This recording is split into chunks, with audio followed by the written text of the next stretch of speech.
ಯಾವತ್ತೂ ಕೂಡ ಯಾವುದೇ ಕಾರಣಕ್ಕೂ ಎಮೋಷ್ನಲ್ ಫೂಲ್ ಆಗಬೇಡಿ. ಎಮೋಷ್ನಲ್ ಫೂಲ್ ಅರ್ಥ ಗೊತ್ತಾ? ನಿಮ್ಮ ಬ್ರೈನು, ನಿಮ್ಮ ಮನಸ್ಸೊಂದು ಹೇಳುತ್ತೆ, ನಿಮ್ಮ ಬ್ರೈನ್ ಒಂದು ಹೇಳುತ್ತೆ, ಅದನ್ನ ಮಾಡಬೇಡ ಅಂದ್ರೂ ಕೂಡ ನಿಮಗೆ ಮಾಡೋ ಹಾಗಾಗುತ್ತೆ. ಅದರಿಂದ ಕೆಟ್ಟದಾಗ್ತಿದ್ರು ಕೂಡ ನಿಮಗೆ ಕಂಟ್ರೋಲ್ ಮಾಡೋದಕ್ಕಾಗೋದಿಲ್ಲ. ನೀವು ಸ್ಟಿಲ್ ಅದೇ ಕೆಲಸನ ಮಾಡ್ತಾ ಇರ್ತೀರ. ಸೊ ಇದನ್ನೇ ಎಮೋಷ್ನಲ್ ಫೂಲ್ ಅನ್ನೋದು. ಈ ಎಮೋಷ್ನಲ್ ಫೂಲ್ ಆಗದೆ ಇರೋದು ಹೇಗೆ ನಾನು ಇವತ್ತಿನ ವಿಡಿಯೋದಲ್ಲಿ ಹೇಳ್ತೀನಿ. ಕಂಪ್ಲೀಟ್ ಆಗಿ ಈ ವಿಡಿಯೋ ನೋಡಿ. ನೀವು ನೋಡ್ತಾ ಇದ್ದೀರಾ ಶ್ರೇಯಾ ವ್ಲಾಗ್ಸ್ ಆ್ಯಂಡ್ ಸಬ್ಸ್ಕ್ರೈಬ್ ಮಾಡೋದು ಮರಿಬೇಡಿ.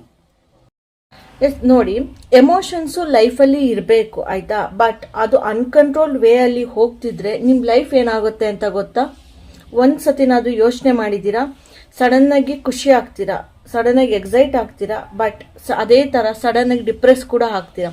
ಯಾಕೆ ಹೇಳಿ? ಅನ್ಕಂಟ್ರೋಲ್ ವೇಲಿ ನಿಮ್ಮ ಎಮೋಷನ್ಸ್ ಇರುತ್ತೆ. ಅದು ಹೆಂಗ್ ಬೇಕಂಗೆ ಕಂಟ್ರೋಲ್ ಇಲ್ದಲೆ ಅದ್ರ ಪಾಡಿಗದು ಹೆಂಗ್ ಬೇಕಂಗೆ ನಿಮ್ಮನ್ನು ಆಡಿಸ್ತಿರುತ್ತೆ. ಬಟ್ ಅದನ್ನು ನೀವು ಕಂಟ್ರೋಲ್ ಮಾಡಲಿಲ್ಲ ಅಂದರೆ ಲೈಫಲ್ಲಿ ಕತೆನೇ ಮುಗ್ದೋಗ್ಬಿಡುತ್ತೆ. ನಿಮ್ಮ ಲೈಫಲ್ಲಿ ಎಷ್ಟೊಂದು ಸಲ ಯಾವುದೋ ಒಂದು ಖುಷಿನಲ್ಲಿ ಏನೋ ಒಂದು ಪ್ರಾಮಿಸ್ ಮಾಡಿಬಿಡ್ತೀರ, ಬಟ್ ಆಮೇಲೆ ಅದನ್ನು ನಿಭಾಯಿಸೋಕ್ಕಾಗಿರಲ್ಲ.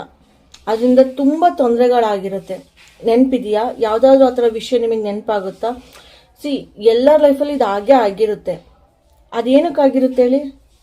ನೀವು ಯಾವುದೊಂದು ಎಮೋಷ್ನಲಲ್ಲಿ ಇದ್ದಾಗ ಆ ಒಂದು ಪ್ರಾಮಿಸ್ನ ಮಾಡಿರ್ತೀರ, ಅದ್ರದಿಂದ ಆಗುತ್ತೋ ಇಲ್ವೋ, ಅದರಿಂದ ಏನೇನು ಕೆಟ್ಟದಾಗುತ್ತೆ, ಅದನ್ನ ನನ್ನಿಂದ ನಿಭಾಯಿಸೋಕ್ಕಾಗುತ್ತೋ ಇಲ್ವೋ, ನೀವು ಅದು ಯಾವುದನ್ನು ಯೋಚನೆ ಮಾಡಿರಲ್ಲ. ಸಡನ್ನಾಗೆ ನಾನು ಮಾಡ್ತೀನಿ, ಏನೋ ಒಂದು ಖುಷಿ, ಯಾವುದೋ ಒಂದು ರಿಲೇಷನ್ಶಿಪ್ಪಲ್ಲಿ ಇರ್ತೀರ, ಸಡನ್ನಾಗಿ ಏನಾಗುತ್ತೆ, ಏನೋ ಒಂದು ಖುಷಿ ಆಗುತ್ತೆ, ಅವ್ರು ಏನೋ ಗಿಫ್ಟ್ ಕೊಟ್ಟರು, ಏನೋ ಇದು ಮಾಡು, ನೀವು ಸಡನ್ನಾಗಿ ಏನೋ ಒಂದು ಪ್ರಾಮಿಸ್ ಮಾಡಿಬಿಡ್ತೀರ. ಓ ನೀನು ಇದು ಸ್ವೀಟ್ ಕೊಟ್ಟೆ, ಓ ನೀನು ಇವತ್ತು ಡ್ರೆಸ್ ಕೊಟ್ಟೆ, ನಾನು ನಿನಗೆ ಐಫೋನ್ ಕೊಡಿಸ್ತೀನಿ, ನನಗೆ ತುಂಬ ಖುಷಿ ಆಗ್ತಿದೆ, ಅದು ಇದು ಏನೇನೋ ಹೇಳ್ಬಿಡ್ತೀನಿ, ನೀನು ಬರ್ತಡೆಗೆ ಹಾಗೆ ಮಾಡ್ತೀನಿ, ಹೀಗೆ ಮಾಡ್ತೀನಿ. ಅದು ನೀವು ಆ ಕ್ಷಣದಲ್ಲಿ ಏನು ಮಾಡಿರ್ತೀರಾ ಅಂದರೆ, ನಿಮ್ಮ ಹತ್ರ ದುಡ್ಡು ಇದೆಯೋ ಇಲ್ವೋ, ನೀವು ಅರ್ನ್ ಮಾಡ್ತಿದ್ದೀರೋ ಇಲ್ವೋ, ನಿಮ್ಮ ಪೇರೆಂಟ್ಸ್ ಹತ್ರ ದುಡ್ಡು ಇಸ್ಕೋಬೇಕಾಗುತ್ತೆ, ಅವ್ರು ಕೊಡ್ತಾರಲ್ಲ, ನೀವು ಯಾವುದನ್ನು ಯೋಚನೆ ಮಾಡಿಲ್ಲ. ಬಿಕಾಸ್ ಅವ್ರೇನೋ ನಿಮಗೆ ಗಿಫ್ಟ್ ಕೊಟ್ಟಿರ್ತಾರೆ, ನೀವು ಅಷ್ಟು ಖುಷಿ ಆಗ್ಬಿಟ್ಟಿರ್ತೀರ, ಆ ಕ್ಷಣದಲ್ಲಿ ನೀವು ಆ ಪ್ರಾಮಿಸ್ನ ಮಾಡ್ತೀರಾ. ಬಟ್ ಅದು ನಿಭಾಯಿಸ್ತಲೇ ಇದ್ದಾಗ ಏನಾಗುತ್ತೆ ಹೇಳಿ? ನಿಮ್ಮ ಗರ್ಲ್ ಫ್ರೆಂಡ್ಗಾಗಲಿ, ಬಾಯ್ ಫ್ರೆಂಡ್ಗಾಗಲಿ, ಅಥವಾ ನಿಮ್ಮ ಮನೆಯಲ್ಲಿ ಗಂಡ ಹೆಂಡತಿ ಅಥವಾ ಮಕ್ಕಳಿಗೆ ಆಗಲಿ ಏನೋ ಕೊಡಿಸ್ತೀವಿ ಅಂದಿರ್ತೀರಿ, ಯಾವುದೇ ಖುಷಿ ಅದು ಆಗಲ್ಲ. ಅವಾಗ ಏನಾಗುತ್ತೆ? ಅದೇ ಒಂದು ಮುಜುಗರ, ಬೇಸರ, ಜಗಳ, ಈ ಥರ ಸಿಚುವೇಶನ್ಸ್ಗಳನ್ನ ಕ್ರಿಯೇಟ್ ಮಾಡುತ್ತೆ. ಆವಾಗ ನೀವೇನು ಅನ್ಕೋತೀರಾ? ನಾನು ಸ್ವಲ್ಪ ಪಾಸ್ ತಗೊಂಡು ಥಿಂಕ್ ಮಾಡಿ ಡಿಸೈಡ್ ಮಾಡಬೇಕಿತ್ತಲ್ವಾ, ಥಿಂಕ್ ಮಾಡಿ ಹೇಳಬೇಕಿತ್ತಲ್ವಾ ಅಂತ ಅನಿಸುತ್ತೆ. ಕೆಲವೊಂದ್ಸಲ ಏನು ಹೇಳಲಿಲ್ಲ ಅಂದ್ರೂ ಪರವಾಗಿಲ್ಲ ಅಲ್ವಾ? ಈಗ ಎಕ್ಸಾಂಪಲ್ಲು, ನೀವು ಐಫೋನ್ ಕೊಡ್ಸಿನ ಅದು ಇದು ನೀವು ಹೇಳ್ದಲ್ಲೇ ಇದ್ರು, ಅವ್ರ ಬರ್ತಡೆಗೆ ಅಕಸ್ಮಾತ್ ನಿಮಗೆ ದುಡ್ಡು ಅಡ್ಜಸ್ಟ್ ಆಗಿ ಕೊಡಿಸಿದ್ರು, ಅವ್ರು ಖುಷಿ ಆಗ್ತಿದ್ರು. ಅಕಸ್ಮಾತ್ ಐಫೋನ್ ಕೊಡ್ಸೋಕ್ಕಾಗಲಿಲ್ಲ ಅಂದ್ರೆ ನೀವು ಕೂಡ ಒಂದು ಡ್ರೆಸ್ ಕೊಟ್ಟಿದ್ರು, ಅವ್ರು ಖುಷಿ ಆಗ್ತಿದ್ರು, ಯಾಕಂದ್ರೆ ಅವರು ಕೂಡ ಡ್ರೆಸ್ ಕೊಟ್ಟಿರ್ತಾರೆ. ಸೊ ಈ ಥರ ಎಷ್ಟೊಂದು ಸತಿ ನಡೆದಿರುತ್ತೆ. ದಟ್ ಈಸ್ ಬಿಕಾಸ್ ನಿಮ್ಮ ಎಮೋಷನ್ಸ್ಗೆ ಕಂಟ್ರೋಲ್ ಇರೋದಿಲ್ಲ, ಅದಕ್ಕೋಸ್ಕರ. ಆ್ಯಂಡ್ ಈ ಎಮೋಷನ್ಸ್ಗಳು ಯಾವುದು ಕೂಡ ಔಟ್ಸೈಡಿಂದ ಕ್ರಿಯೇಟ್ ಆಗೋದಿಲ್ಲ, ಔಟ್ಸೈಡಿಂದ ಬಂದಿರೋದು ಕೂಡ ಇಲ್ಲ. ಇದು ನಿಮ್ಮೊಳಗೆ ನೀವೇ ಕ್ರಿಯೇಟ್ ಮಾಡ್ಕೊಳ್ಳೋ ಅಂಥದ್ದು. ನೀವೇ ಕ್ರಿಯೇಟ್ ಮಾಡ್ಕೊಳ್ಳೋದು ಅಂಥದ್ದು ಅನ್ನೋಕ್ಕಿಂತ ಅದಾಗದೆ ಕ್ರಿಯೇಟ್ ಆಗಿಬಿಡುತ್ತೆ. ಫಾರ್ ಎಕ್ಸಾಂಪಲ್ ಹೇಳ, ಈಗ ಯಾವುದೋ ಒಂದು ಕಾರು ಅಥವಾ ಬೈಕ್ ನಿಮ್ಗೆ ಇಷ್ಟ ಇರುತ್ತೆ, ನೀವೆಲ್ಲೋ ಹೋಗ್ತಾ ಇರ್ತೀರ, ಅವಾಗ ಅದು ಬಂದಿದ ತಕ್ಷಣ ನಿಮ್ಗೆ ಏನು ಅನ್ಸುತ್ತೆ? ಓ ಮೈ ಗಾಡ್, ನನಗೆ ಇಷ್ಟ ಆಗಿರೋದು ಕಾರ್ ಅಲ್ವಾ, ನನಗೆ ಇಷ್ಟ ಆಗಿರೋ ಬೈಕ್ ಅಲ್ವಾ ಇದು ಅಂತ ಹಾಗೆ ನೋಡ್ಕೊಂಡು ನಿಂತ್ಕೊಬಿಡ್ತೀರ, ನಿಮಗೆ ಗೊತ್ತಿರೋದಿಲ್ಲ ಅಲ್ವಾ? ಸೊ ಅದು ಅದಾಗದೆ ಕ್ರಿಯೇಟ್ ಮಾಡಿರುತ್ತೆ. ಅದು ನನಗಿಷ್ಟ, ಓಕೆ ಇದು ನೋಡಿದ ತಕ್ಷಣ ನಾನು ಸ್ಟಾಪ್ ಆಗ್ತೀನಿ, ನಿಂತ್ಕೋತೀನಿ, ನೋಡ್ತೀನಿ ಅಂತ. ಅದೇ ನಿಮ್ಗೆ ಆ ಬೈಕ್ ಅಥವಾ ಕಾರ್ ಇಷ್ಟ ಇಲ್ಲ ಅನ್ನೋದಕ್ಕಿಂತ ನಾರ್ಮಲ್, ಈಗ ಬೇರೆದೆಲ್ಲ ಹೇಗಿರುತ್ತೆ, ಈಗ ಬೇರೆದನ್ನೆಲ್ಲ ಹೇಗೆ ನೋಡ್ತೀರಾ, ನಿಮ್ಗೆ ಇಷ್ಟ ಇಲ್ದಿರೋದನ್ನೆಲ್ಲ ಹೇಗೆ ಕಾಮನ್ ಆಗಿ ಇಷ್ಟ ಇಲ್ಲ ಅಂತನಲ್ಲ, ಓಕೆ. ಸೊ ಓಕೆ ಇದ್ದಾಗ ಏನಾಗುತ್ತೆ, ನಿಮ್ಮ ಎದುರುಗಡೆ ಅದು ಹೋದ್ರೂ ಕೂಡ ನೋಡ್ತೀರಾ, ಸುಮ್ಮನೆ ಆಗ್ತೀರಾ. ಅಂಥದ್ದು 100 ಹೋದ್ರೂ ಕೂಡ ನಿಮ್ಗೆ ಅದನ್ನ ಅಂದರೆ ನೀವು ಅದನ್ನು ಅಬ್ಸರ್ವೇ ಮಾಡೋದಿಲ್ಲ. ಅದೇ ನಿಮ್ಗೆ ಇಷ್ಟ ಆಗಿರೋದನ್ನು ಮಾತ್ರ ನೀವು ಅಬ್ಸರ್ವ್ ಮಾಡ್ತೀರಾ ಅಲ್ವಾ?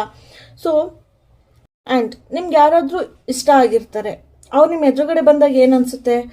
ಒಂಥರ ಖುಷಿ, ಒಳಗೆ ಒಂಥರ ಏನೋ ಖುಷಿ ಆಗ್ತಾ ಇರ್ತದೆ. ಬಟ್ ಔಟ್ಸೈಡ್ನ ಕಾಮಾಗಿ ಕಾಣ್ತಿರ್ತೀರ. ನೀವು ಕಾಲೇಜಲ್ಲಾಯಿತು ಅಥವಾ ಆಫೀಸ್ಗಳಲ್ಲಾಯಿತು ಇದ್ದಾಗ ನಿಮ್ಗೆ ಯಾರೋ ಇಷ್ಟ ಇರೋ ನಿಮ್ಮ ಮಾತಾಡ್ಸಿದ್ರು, ನಿಮ್ಗೆ ನೋಡಿದ್ರು ಅಂದರೆ ಆ ಥರ ನಿಮಗೆ ಎಮೋಷನ್ಸ್ ಕ್ರಿಯೇಟ್ ಆಗುತ್ತಲ್ವಾ?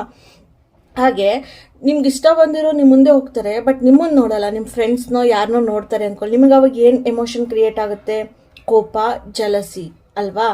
ಸೊ ಇದೆಲ್ಲ ಏನಾಗ್ತಿದೆ, ನಿಮ್ಮೊಳಗೆ ತಾನಾಗಿ ಕ್ರಿಯೇಟ್ ಆಗ್ತಾ ಇದೆ, ಒಂದಕ್ಕೊಂದು ಲಿಂಕ್ ಆಗಿ ಅಲ್ವಾ? ಅವ್ರು ಇಷ್ಟ ಆದರೂ ಅದಕ್ಕೋಸ್ಕರ ನೀವು ನೋಡಿದ್ರಿ, ಬಟ್ ಅವ್ರು ನಿಮ್ಮನ್ನು ನೋಡಲಿಲ್ಲ, ನಿಮಗೆ ಅವಾಗ ಕೋಪ ಬಂತು, ಜಲಸ್ ಬಂತು. ಸೊ ಇದೆಲ್ಲ ಯಾವುದಕ್ಕೂ ಕಾರಣಕ್ಕೋಸ್ಕರ ಆಗ್ತಾ ಇದೆ ಅದಾಗದೆ ನಿಮ್ಮಲ್ಲಿ ಎಮೋಷನ್ ಕ್ರಿಯೇಟ್ ಆಗಿರೋದ್ರಿಂದ ಆಗ್ತಾ ಇದೆ. ನಿಮ್ಮಲ್ಲಿ ಕಂಟ್ರೋಲ್ ಇಲ್ಲ ಅದು. ಬಟ್ ನಿಮಗೆ ಅದು ಮುಂದೆ ಏನು ಆಗ್ಬೋದು ಅನ್ನೋದ್ರ ಬಗ್ಗೆ ಥಿಂಕ್ ಮಾಡೋ ಕೆಪಾಸಿಟಿ ಕೂಡ ಕಳ್ಕೊಬಿಡ್ತೀರಾ ಆ ಎಮೋಷನ್ಸಿಂದ. ಪಾಸಿಟಿವ್ ನೆಗೆಟಿವ್ ಏನೂ ಥಿಂಕ್ ಮಾಡಲ್ಲ. ಆ ಕ್ಷಣದಲ್ಲಿ ಹಂಗಿದೆ, ಓಕೆ, ಈ ಅಕಸ್ಮಾತ್ ಅದೇ ಸಕ್ಸಸ್ ಆಯಿತು, ನೀವು ಇಷ್ಟಪಟ್ಟರೆ ಸಕ್ಸಸ್ ಆಯಿತು, ಬಟ್ ನೀವು ಅವ್ರ ಬಗ್ಗೆ ಏನೂ ತಿಳ್ಕೊಂಡಿಲ್ಲ. ಒಂದು ಹುಡುಗ ಆಯಿತು, ಒಂದು ಹುಡುಗಿ ಬಗ್ಗೆ ಆಯಿತು, ಮುಂದೆ ಅದು ನಿಮಗೆ ತೊಂದರೆ ಆಗ್ಬೋದು. ನೀವು ಅಕಸ್ಮಾತ್ ಮದುವೆ ಆಗಲಿ ಏನೇ ಆದರೂ ನಿಮ್ಗೆ ಅದು ಮುಂದೆ ತೊಂದರೆ ಆಗ್ಬೋದು ಅಂದ್ಕೊಳ್ಳಿ. ನೀವು ಅದ್ರ ಬಗ್ಗೆ ಇವಾಗ ಯೋಚನೆ ಮಾಡಿರಲ್ಲ. ಇವಾಗ ಇಷ್ಟ ಒಂದು ಏನು ಎಕ್ಸೈಟ್ಮೆಂಟಲ್ಲಿ ಇರ್ತೀರಾ, ಓಕೆ ಏನು ಮಾಡೋಕ್ಕೂ ರೆಡಿ ಅನ್ನೋ ರೀತಿ ಇರ್ತೀರಾ ಅಲ್ವಾ. ಆ ಥರ ಪ್ರೀತಿ ಆಗಲಿ, ಒಬ್ರನ್ನ ಇಷ್ಟಪಡೋದಾಗಲಿ, ಅದು ಯಾವುದ್ರ ಮೇಲೆ ಡಿಪೆಂಡ್ ಆಗಿರುತ್ತೆ ಹೇಳಿ. ನೀವು ಬೆಳೆಬಂದ ವಾತಾವರಣ ಆಗಿರ್ಬೋದು, ನಿಮ್ಮ ಫ್ರೆಂಡ್ಸ್ ಯಾರನ್ನಾದ್ರೂ ಇಷ್ಟಪಡ್ತಿರ್ಬೋದು. ಸೊ ನಿಮ್ಮ ಅದನ್ನೆಲ್ಲ ಕೇಳಿ ನೀವು ಓಕೆ ನಿಮಗೂ ಅದೇ ಥರ ಫೀಲ್ ಆಯಿತು, ನಾನು ಇಷ್ಟಪಡಬೇಕು, ಇವ್ರು ನನಗೆ ಇಷ್ಟ ಆಗ್ತಾರೆ. ಅಥವಾ ಮೂವಿಗಳಾಗಿರ್ಬೋದು, ಸೀರಿಯಲ್ಸ್ಗಳಲ್ಲಾಗಿರ್ಬೋದು, ಐ ಮೀನ್ ಟ್ರಿಗರ್ ಪಾಯಿಂಟ್ಗಳು ಅದೆಲ್ಲ ಟ್ರಿಗರ್ ಮಾಡುತ್ತೆ ನಿಮ್ಮನ್ನ. ಬಟ್ ಅದು ಏನಾಗುತ್ತೆ ಮುಂದೆ ಅನ್ನೋದು ನಿಮಗೆ ಗೊತ್ತಿರೋದಿಲ್ಲ. ಅದೇ ನೀವು ಆ ಡಿಸೈರ್ನ ಪಕ್ಕಕ್ಕಿಟ್ಟು, ಓಕೆನಾ. ಸೊ ನೀವು ಅದನ್ನು ಚೂಸ್ ಮಾಡಬೇಕು. ನಿಮ್ಗೆ ಯಾವ ಡಿಸೈರ್ ಬೇಕು, ನಿಮ್ಮ ಲೈಫ್ ಸಿಚುವೇಶನ್ ಏನಿದೆ, ಇವಾಗ ನಿಮ್ಮ ಪೇರೆಂಟ್ಸ್ ಯಾವ ಸಿಚುವೇಶನಲ್ಲಿ ಇದ್ದಾರೆ, ನೀವು ಯಾವ ಸಿಚುವೇಶನಲ್ಲಿ ಇದ್ದೀರಾ, ಇವಾಗ ಏನು ಇಂಪಾರ್ಟೆಂಟ್ ಇದೆ ನಿಮಗೆ, ದುಡಿಯೋದು, ಓದೋದು, ನೀವು ಚೂಸ್ ಮಾಡಬೇಕು ನಿಮ್ಮ ಎಮೋಷನ್ಸ್ನ. ಅದು ಹೇಳ್ದಂಗೆ ನೀವು ಕುಣಿಯೋದಲ್ಲ, ನೀವು ಹೇಳ್ದಾಗ ಅದು ಕೇಳಬೇಕು. ಯಾರು ಇಷ್ಟ ಅದು ಓಕೆ ಇರಲಿ, ನನ್ನ ಅಚೀವ್ಮೆಂಟ್ ಏನಿದೆ, ನಾನು ದುಡಿಬೇಕೀಗ, ನಾನು ನಮ್ಮ ಅಪ್ಪ ಅಮ್ಮನ ಚೆನ್ನಾಗಿ ನೋಡ್ಕೋಬೇಕು, ಫಸ್ಟು ನಾನು ಸ್ವಲ್ಪ ಹಣ ಮಾಡಬೇಕು, ಆಮೇಲೆ ಅದನ್ನು ನೋಡೋಣ ಅಲ್ವಾ. ಅದು ಬಿಟ್ಬಿಟ್ಟು ಎಲ್ಲ ಬಿಟ್ಬಿಟ್ಟು ಓಕೆ ಇಷ್ಟ ಓಡೋಗೋದು, ಅಥವಾ ಹೇಳ್ದೆ ಮದುವೆ ಆಗೋದು, ಮುಂದೆ ಯಾರು ಸಪೋರ್ಟ್ ಮಾಡೋದಿಲ್ಲ, ನೀವು ಸರಿಯಾಗಿ ದುಡಿಯೋದಿಲ್ಲ, ಆ ಹುಡುಗಿನೋ ಅಥವಾ ಆ ಹುಡುಗನೋ ಅವರು ಬಿಟ್ಟು ಹೋಗ್ಬಿಟ್ರು, ಅವಾಗ ಏನಾಗುತ್ತೆ, ನಿಮ್ಮನ್ನು ಕಂಪ್ಲೀಟಾಗಿ ಅದು ಡೆಸ್ಟ್ರಾಯ್ ಮಾಡಿದ ರೀತಿ ಆಗುತ್ತೆ.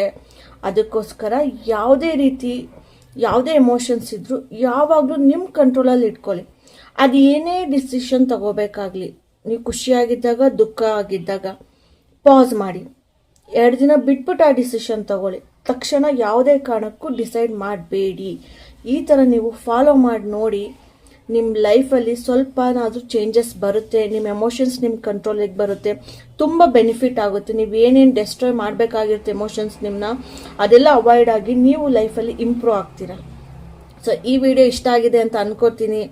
ಸೊ ಇಷ್ಟ ಆಗಿದೆ ಕಮೆಂಟ್ ಮಾಡಿ ಹಾಗೂ ಲೈಕ್ ಮಾಡಿ. Thank you all. ನೆಕ್ಸ್ಟ್ ವಿಡಿಯೋದಲ್ಲಿ ಸಿಗ್ತೀನಿ. ಸಪೋರ್ಟ್ ಮಾಡ್ತಾಯಿದ್ದೀನಿ.